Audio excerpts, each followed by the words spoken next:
What's good, YouTube? It's your boy Cherry back again with another video. Today we're going to be talking about my top 5 rim protectors. Now, in my last video, I did my top 5 perimeter defenders. Now, I believe both are important for a top 5 to 10 defense. But I feel like I just want to show love and just give those guys their props, and now I'm finna give the rim protectors their props. Now, y'all probably have a clear idea of who's my number 1 rim protector, right? It's Anthony Davis. Now, Anthony Davis, he had a monstrous defensive run in the playoffs. He accumulated like 50-some blocks, like 16-some games. 16, I believe it was like 16-some games. Yeah, he was on a crazy run. He averaged like 3 blocks for the entire run. Yeah, his timing, his quickness, and him being disciplined. Now, that's the most important thing.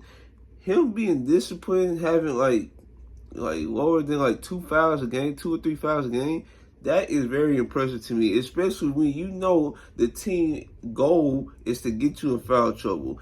And even his championship run, he wasn't even in foul trouble except for one game. And that one game, that probably hurt his chance at winning the Finals MVP, if I do say so myself. But yeah, especially when he's, wanting to freaking try on that end. Like, he's not taking the night off like you usually do in an 82-game season.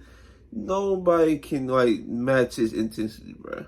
Like, I ain't think we'll ever see something of the likes of, like, a Hakeem or a Tim Duncan. But that was crazy. That was crazy. So, yeah, my number 2 on my list, I have Jaren Jackson Jr. Now, the last 2 years, Jaren Jackson Jr. has been the top lead of blocks. He's one of the best at it. My thing with him though, like, he always in the top echelon in fouls. Like, that is the main problem with Jaren Jackson Jr.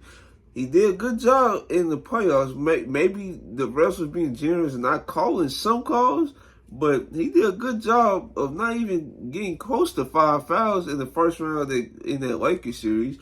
Jaren Jackson, he pounced some stuff just as quick as AD. If he sees something open, he's going to pounce on it. And shoot, even in Team USA, in the scrimmages, in the scrimmages, they voted him the best player. And there's no question that he would be the best player because of his quick instincts, him walling up drives, him reacting to drives pretty well, and yeah, he just don't let stuff go uncovered. Now, that do bite him in the butt sometimes, but he definitely makes up for it with his high shot blocking numbers. And once he gets the foul stuff under control, the Grizzlies might be scary. Like, they might be scary, especially with the additions of Marcus Smart, then Luke Kennard in the trade deadline, which is going to help out their shooting a ton. Like, in that Lakers series, Luke Kennard could easily push that Lakers series to 7 unnecessary because the Lakers off by defense on Luke Kennard. It was just, I don't know what that was about. But yeah, that's my thoughts on Jaren Jackson Jr. If he cleans that foul stuff up, he's going to be probably the best. He probably can overtake AD on my list. So for number 3, I have Brook Lopez. Now, Brook Lopez, he been very, I wouldn't say very underrated because he been getting his product ever since he went to Milwaukee. But I believe folks give a little too much credit to Giannis on defense for the Bucks always being top 3 to 5 on that end every year. I believe the folks need to give credit where credit is due because Brook Lopez, yes, he probably can only execute 1 or 2 coverages on the end, but when folks try to test him, it's not gonna go well for him because his big frame, he's stonewalling drives. He can meet you at the top, and then what separates Brook Lopez from the other guys, he actually a good post defender. Nobody gives him credit for it. Brook Lopez, you try to post up Brook Lopez, good luck. Joel Embiid, he tried to do it. He struggled, and that's why he had to use his quickness advantage on Brook Lopez. Most big men that are post-up players, except for maybe Jokic, that can just straight up just post them up most of the game. You can't do it with Brook Lopez because most of the time you're going to have to use your speed and quickness advantage over him. And yeah, that was my thoughts on Brook Lopez. Brook Lopez, I can believe he'd be top 3 in defensive player of the year if he's healthy, because he'd been like he'd be healthy one season and not healthy the other season. But yeah, if he stays healthy, I believe he'd be top 3 in DPOY voting again, like no question. So yeah, my 4th guy on this list, I have Evan Mobley. Now, Evan Mobley, he was top 3 in the defensive player of the year voting, deservedly so. The Cavs was the #1 defense. Nobody talks about them because of their early exit in the playoffs. Him and Jared Allen, they took over the paint. And then once Evan Mobley was by himself, you see more of why Evan Mobley was top 3 in the defensive player of the year voting. His reaction time, him being nimble at 7 foot.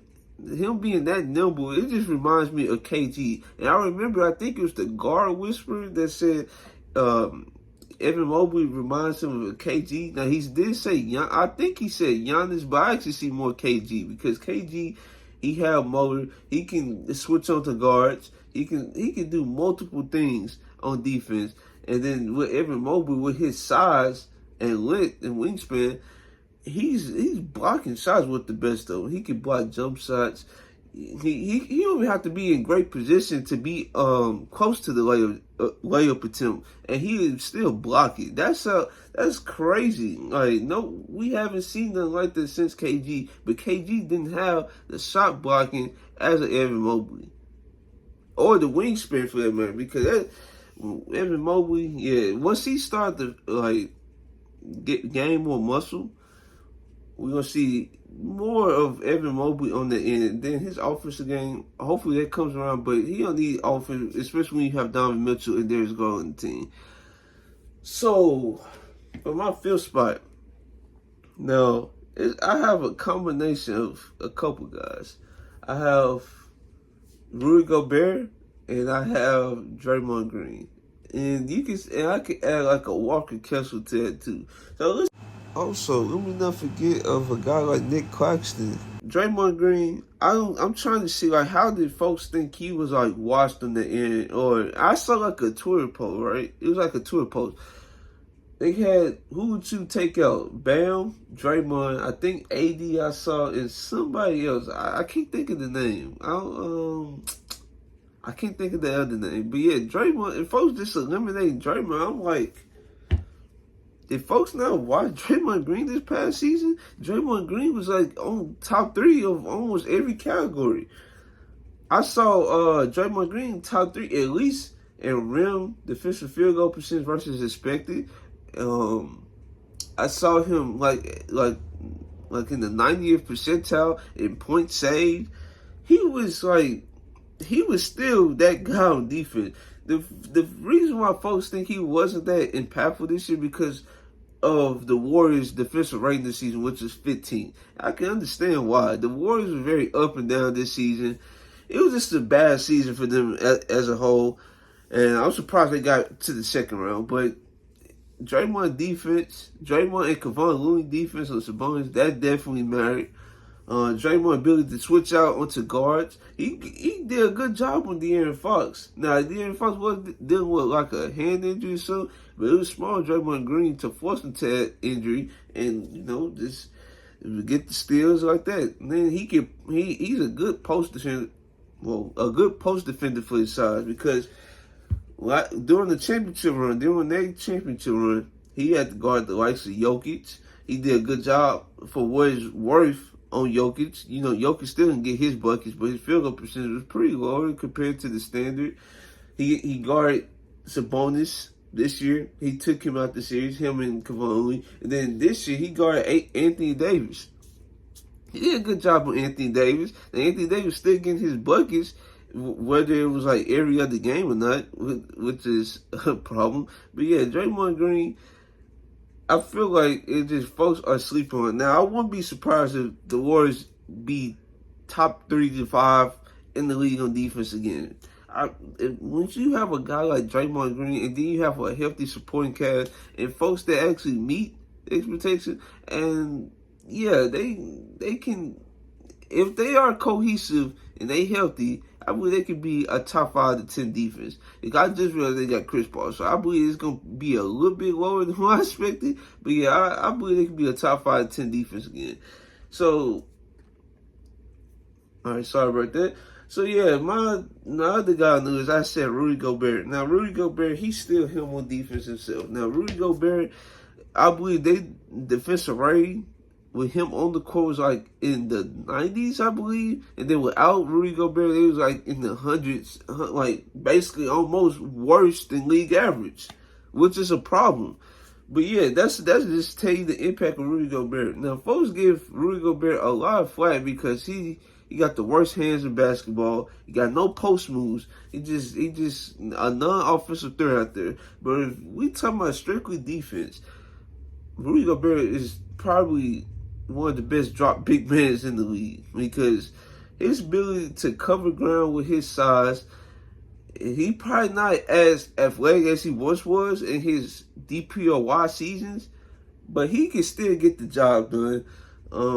I believe the Timberwolves could be a top 5 seed if Anthony Edwards takes the leap and Karl-Anthony Towns and Rudy Gobert are cohesive and they can actually play together on front court. I believe they could be a top 5 seed in the league. But yeah, their defense, I'm not worried about their defense because they got a good perimeter defender who I talked about in the last video, which I'm going to link, Jay McDaniels, and they got one of the best rim protectors in the league in Rudy Gobert. That's a good combination for a top 3 to 5 defense if everybody's healthy. Yeah, Rudy Gobert is still instinctive on that end. Like I said, he's the best drop big man in the league. He still, what's crazy to me is his foot speed. Like, folks don't give him credit, but his foot speed actually pretty okay to good for a dude his size.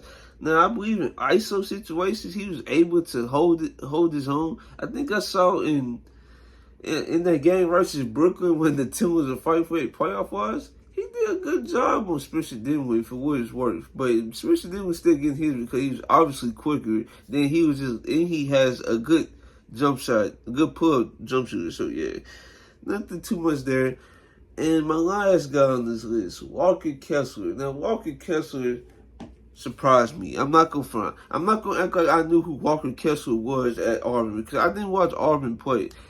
I just think he was gonna be solid. And then I picked him up on fantasy. Folks was like, "What are you doing? Like, he don't even start." And guess what? I already knew he was going to start because of how good his defense was. Walker Kessler, he's like, it's no secret as to why he was like in the top leaders in the SEC in blocks, and probably in the whole nation in blocks. He's quick. He's one of the best drop big men in the league. It's like his pogo stick ability. Like, I wasn't expecting that, dog.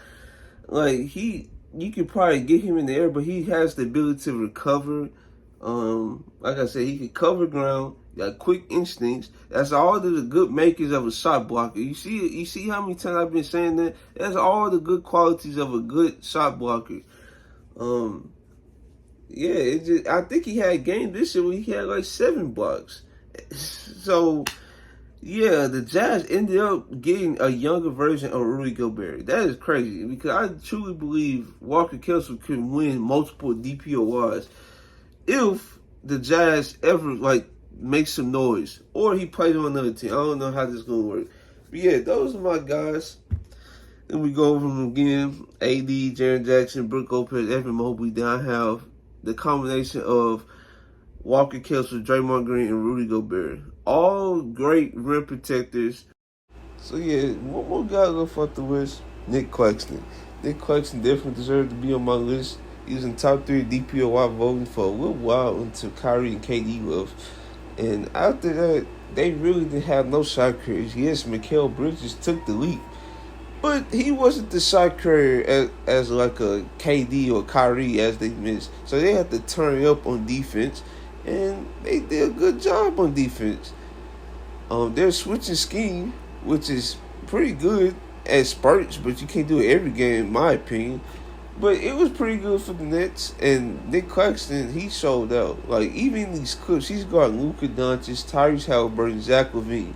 Like, the premier guards that you can guard in the league, he's guarding them. The Brooklyn Nets feel comfortable with his perimeter ISO defense, and he's done a good job. Him and Evan Mobley, in my opinion, are the best at switching on the guards. AD don't do as much. Jaren Jackson don't do as much. You know, Brook Lopez definitely can't do it. Well, Draymond Green, and we add him too. Draymond Green's the best, one of the best at it. Let me see, Rudy Gobert. You don't want Rudy Gobert to switch on often onto guards, but he can hold his own. He's also top 10 in ISO perimeter ISO defense. So yeah, those are my guys. Let me go over them again. AD, Jaren Jackson, Evan Mobley, Brook Lopez. Then you have Draymond, Rudy Gobert, Walker Kessler, and Nick Claxton. So yeah, let me know if you guys like this video. Like, comment, subscribe, and this is your boy Trail, and I'm out.